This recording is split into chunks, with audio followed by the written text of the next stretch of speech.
Hello, I'm Penny Thornton and welcome to my astrology channel. On this video, I'm going to be talking about the month ahead for Taurus, and the month in question is November 2020.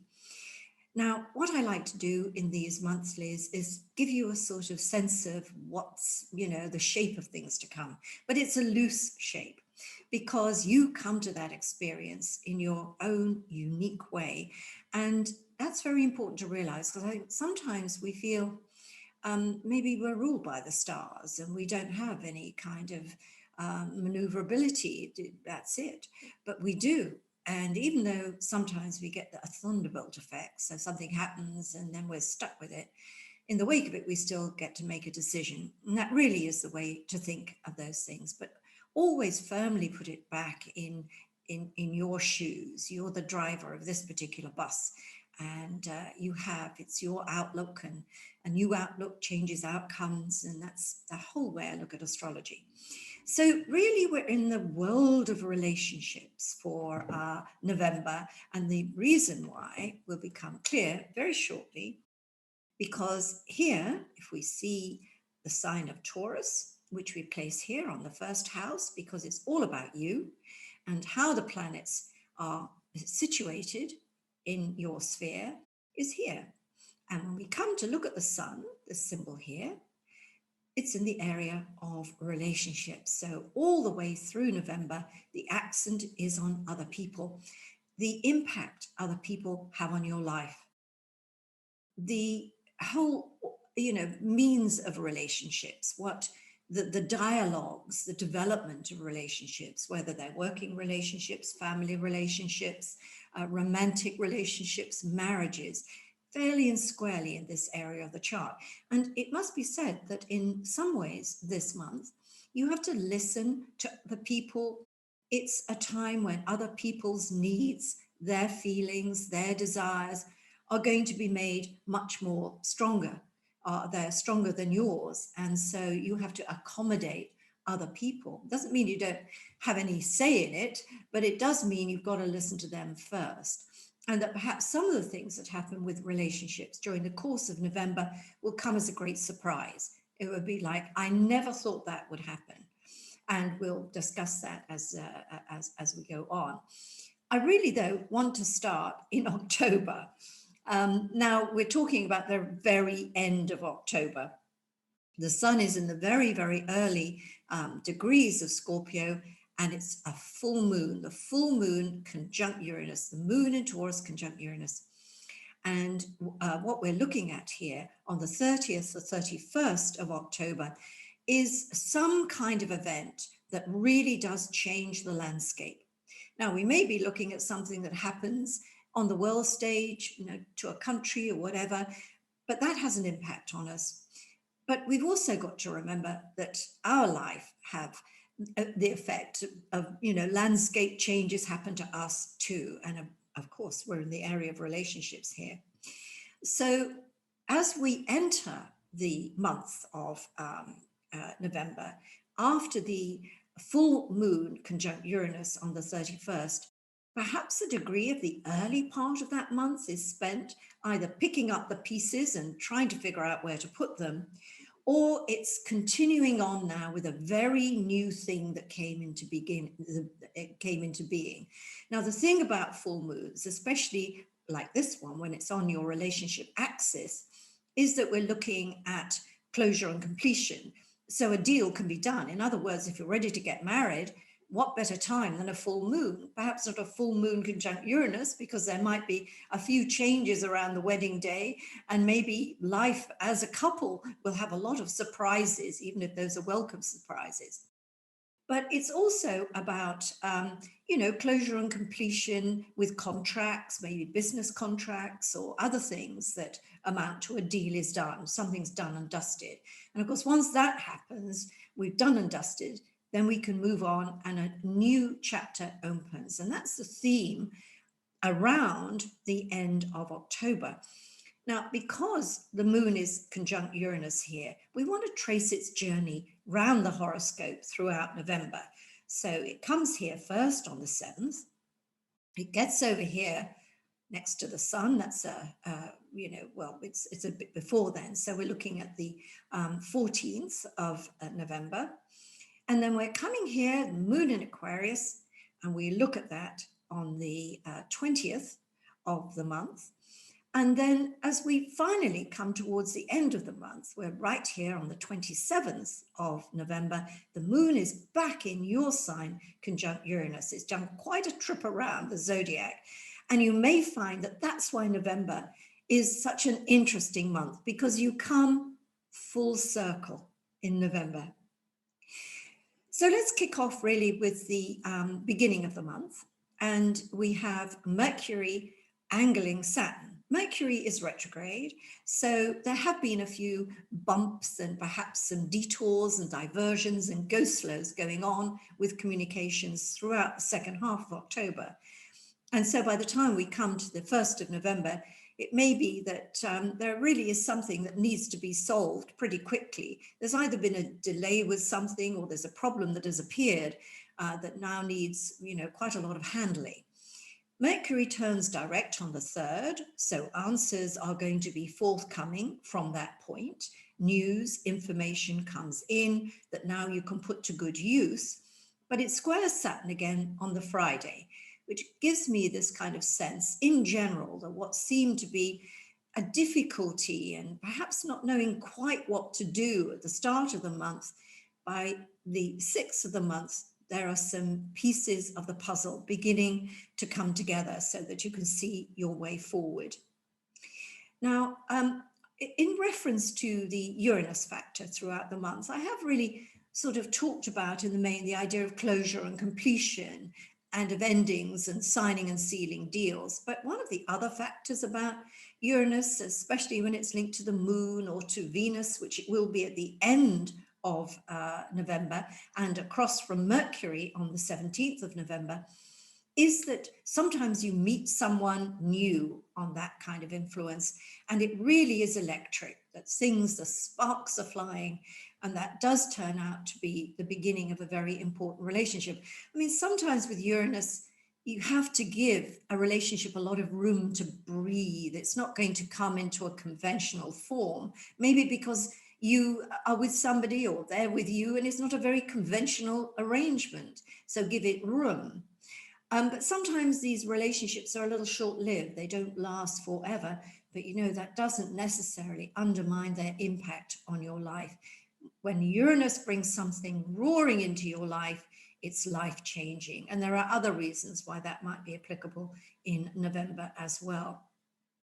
So I also want to look here at this little cluster of planets. Remember, I talked about Saturn and Mercury and Saturn, perhaps giving us a knotty problem at the beginning of the month, something that needs sorting, some spilled milk that needs clearing up, and we've got to get our heads around it. One of the reasons that, Saturn is always challenging, but it's been hooked up to Pluto and also to Jupiter for almost the entire year. And it has been the reason that we've had such trouble trying to get our lives on course because of the coronavirus. It's had a major effect, a life-changing effect on almost every single one of us. And the reason for that is that as Saturn will move into Aquarius in January, Jupiter will follow. We are entering a new world, and a lot of the elements of the old world just have to die away. They have to go away. We need new structures, new organizations, new regimes to really cope with the new world that we're moving into. And while we might be able to see that in terms of what's happening on the world stage, it's also happening in our own personal lives. And I think with you in particular, we're looking at two areas. We're looking at work on the one hand, and we're looking at relationships on the other. These are the two really, really, really big areas of importance. So if you've had sort of job changes or a job change comes up in the month of November, if there are other things that get cut and dropped, this is all incredibly important in the sense of your future as a whole, because it may not seem it at the time. You may think, why is that gone? I could have done with that forever. You'll find that in this new world we're going to, it wouldn't have fitted the bill. And the sooner you get onto a new path, and that's what all these planets are doing in the 9th house, is saying, come into new territory. whether we're talking about your skill set, whether we're talking about even where you live. But certainly your worldview needs to alter and needs to look different from perhaps the way your worldview was. Well, let's say even as even a year ago, things have changed that much. Part of this picture here, when we come to the 12th of the month, is the Jupiter-Pluto conjunction. And as I've said to every single sign of the zodiac, because we all share this, it's happening for all of us, whatever sun sign we are, but it's coming from a different perspective. We're looking at it and it's happening in a different area of our charts. So the idea of opportunity is always present with Jupiter, as is growth. But sometimes with Jupiter, we get inflation. And so you put that with Pluto, which is all about elimination, and you get things that just come to an end because they can't be supported anymore. It's a kind of cut your losses experience. But in another area of life, there's opportunity. So we see that something coming up right now is going to take you far. Again, ninth house, far horizons. That's what this is all about. And you just need to think of this. You need to be philosophical about it and say, all right, this came to an end. This plan can't be fulfilled. That's it. But you know what? I think we can make some new ones. And I can see a new future for me. I just have to start working with some new ideas. And with that kind of attitude, my goodness, Taurus, there's nothing you can't achieve. Part of this has also been to do with Mars in Aries. Mars has been in your preceding sign since July, so it's been under the radar. So it might have been difficult to get your act together, really, since July. You may have felt every time you thought you wanted to do something, up came something and said, no, you can't do that. and it was weird. Was it the government that got in the way of what you wanted to do? Was it someone you were in partnership with? Who was it? What was it? What happened? But certainly your energies weren't able to go where you thought they were going to go. And so this has been aggravation on sticks. But again, the bigger picture, because Mars is angling this trio up here, is that the world has been full of turmoil and aggravation and backward steps and all that kind of what we've seen on the world stage, and particularly, I think, in the USA. It's been, a kind of essay in what Mars does when it's squaring or dealing with this planetary trio. But I promise you, out of it will come new ways forward. Not immediately.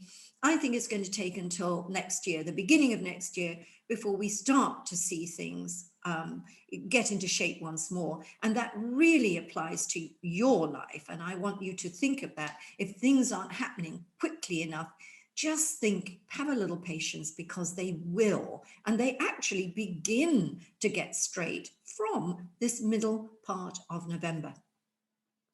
Now, I want to end with the eclipse, because eclipses are always important. I'm not sure from memory where this eclipse is, in the sense of you can see it. But, I will talk about that on my website and probably on my twice monthly events, because it's nice to see eclipses. They're kind of magical things. This one is the eclipse moon, so the moon will have a chunk taken out of it. But the important thing is where it's happening, and it's happening across the area of, or the axis of, finance and self-worth. So there could be some interesting developments at the end of the month to do with finances. Does this mean you get a settlement finally if you're in some kind of litigation with someone, or are you expecting a redundancy settlement? Or is this a settlement coming out after a divorce? Possible. All these things bring settlement. But sometimes they also bring the end of something. Of course, it would be wonderful if it was the end of your mortgage. You're done and dusted. That's it. This eclipse is saying no more money to pay on that. And it could be some other kind of loan or, thing that you've had for a long time, and it's over. And the light feeling when you don't have that anymore is great. But of course, sometimes full moons and lunar eclipses breed crises. So there could be a bit of a financial crunch around this time, but you will know that because you will keep monitoring finances, right? It may also mean the end of a contract. So I think this is something to keep in your thinking as you go through the month, especially if there are a lot of rumors about perhaps a business closing or a company getting rid of people that may in fact come about. So rather than let the axe fall by chance at the end of the month, you should be making some moves before that. But as I said, it's not one size fits all. There are differences here. So for some, endings are happy endings and conclusions of a good sort. For others, they leave you a little bit up in the air because new ways forward have to come about. So that is my run through November for you. Hopefully you've got a real grip on what's coming up. And once you feel you know what's happening and you understand the process, what's going on in your horoscope, I think it gives you a lot more confidence and a sense of calm. I mean, we shouldn't be worried about our stars, what's coming at us. We should be thinking, how can we manage this? How, with this knowledge, can we manage our circumstances? And that's really the thought process behind what I'm doing on this in-depth forecast. So thank you for watching. And I look forward to speaking to you and seeing you next month on my December forecast. And of course, on my twice monthlies as well. Bye for now.